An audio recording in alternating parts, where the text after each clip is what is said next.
সেদিন আমি আর আমার বর একটু ঘুরুঘুরু করতে গেছিলাম, আর ঘুরুঘুরু করে ফেরার পথে বেশ সন্ধে সন্ধে হয়ে গেছিল। আর দেখলাম একটা গ্রামের পথে অনেক ধরনের ফল বিক্রি করছে, দেখে একটু এগিয়ে গেলাম।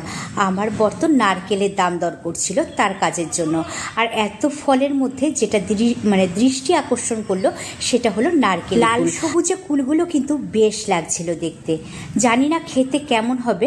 আমি এখান থেকে কিছু কুল নিয়ে এলাম বাড়ির জন্য, বাড়ির সবার জন্য নিয়ে এলাম কুলগুলো। আজকে করব কুল মাখা। প্রথমে কুলগুলোকে ভালো করে ধুয়ে নিতে হবে, তাই ভালো করে কুলগুলোকে ধুয়ে নিলাম। চলুন এবার কি করে কুল মাখা করি সেটাই আপনাদের দেখাবো। তারপরে নিয়ে নিলাম একটা হামনদিস্তা, আর তার মধ্যে কুলগুলোকে ভালো করে ধুয়ে বোটা ছাড়িয়ে দিয়ে দিলাম। এবার কুলগুলোকে থেতো করার পালা। ভালো করে থেতো করে নিলাম। নাও, থেতো হয়ে গেলে তারপরে সেটাকে মাখবো। চলো দেখবে কি কি দিয়ে মাখি। বাজারে এখন এই বড় বড় কুলগুলোই ভর্তি, আর এই বড় বড় কুলগুলো তো খেয়েছি অনেক, কিন্তু মাখা করে কিন্তু কোনোদিন খাইনি। তাই আজকে মাখা করে খাবো, আর অবশ্যই জানাবো যে মাখা করে খেলে এগুলো কেমন লাগে। নাও, কথা বলতে বলতে কুলগুলো কিন্তু থেতো করা হয়ে গেল। চলো এবার মেখে নিই।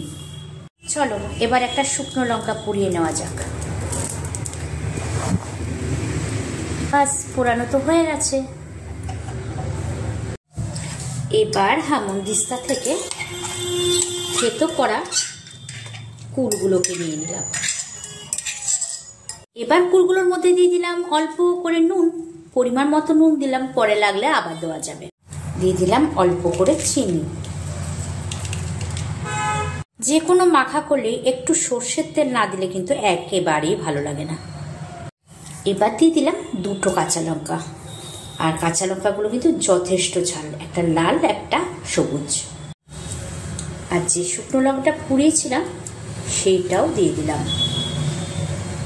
আর দিয়ে দিলাম ধনে পাতা, যেটা ছাড়া মাখাটা পুরো অসম্পূর্ণ। এবার মাখার পালা। প্রথমেই শুকনো লঙ্কাটাকে এভাবে গুঁড়ো গুঁড়ো গুঁড়ো করে নিলাম। কাঁচা লঙ্কাগুলো কিন্তু বেশ ঝাল।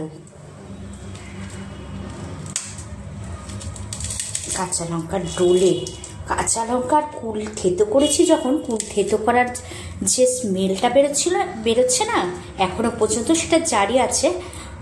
দুর্দান্ত, সেটা স্মেলটাতে মনে হচ্ছে এখনই খেয়ে নিই, আর সবুজ হচ্ছে না। আর এগুলো সব কিছু হাত দিয়েই মাখছি, কারণ হাত দিয়ে মাখার একটা আলাদা স্বাদ। ও চামচ দিয়ে খুটখুট করে মেখে কোনো লাভ নেই, পোষাবে না। আর যেটা মাখাটাকে আরও বেশি সুস্বাদু বানাবে সেটা হলো লেবু পাতা। গাছের থেকে দুটো লেবু পাতা তুলে এনেছিলাম কুল মাখা করবো বলে।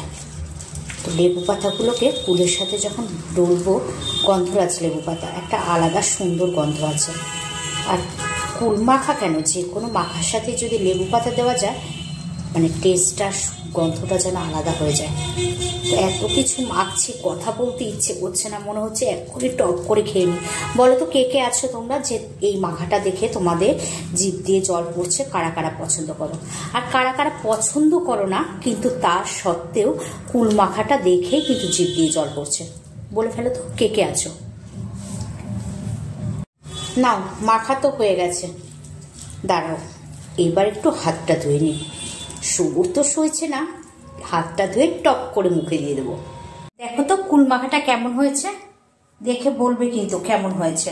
বলো জিভে জল আসছে কিনা। যে ভালোবাসে তার তো জিভে জল আসবেই, আর যে ভালোবাসে না তারও কি জিভে জল আসছে, একটু কমেন্ট করে কিন্তু জানাবে। এবার টেস্ট করে বলছি, এবার টেস্ট করার পালা। চলো টেস্ট করে বলছি কেমন হয়েছে মাখাটা।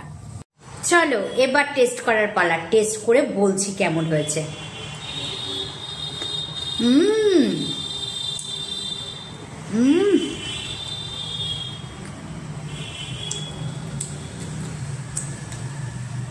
একদম ঝাক্কাস।